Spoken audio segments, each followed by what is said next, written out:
नौशरो फिरोज खान खबर शामिल कई पिया। मंसूर मलिक के रिपोर्ट मुताबिक भिरिया सिटी ऐं आसपास में बलदियाती इलेक्शन सरगर्मियों उरूज ते पहुची वयूं। खरल बिरादरी के 8 खां वधीक गोठन जी मुअज़्ज़िज़िन पीपल्स पार्टी से 40 सालन जा नाता तोड़े शकील जलबानी के हथ से मुस्लिम लीग नून में शामिल थियण जो ऐलान कयो। उन सिलसिले में गोठ हाशिम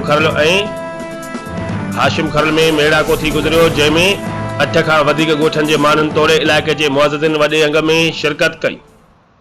उन मौके ते गोठाणनि इदरीस खरल, नबन खरल, आलम खरल, मंजूर खरल ऐं ॿियनि चयो त 40 सालन खां पीपल्स पार्टी सां गॾु हुआसीं, पर असांजे इलाके में को भी तरक्याती कम नाहे थियो।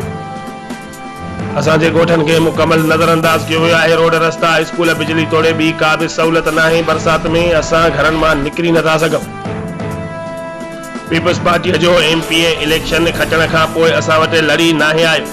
असां पीपल्स पार्टी के छॾे मुस्लिम लीग नून में शामिल थिया आहियूं। उन मौके ते मेड़ा के खिताब कंदे नून लीग अगवान शकील खान जलबानी खिताब कंदे चयो त पीपल्स पार्टी माफिया बणिजी चुकी आहे।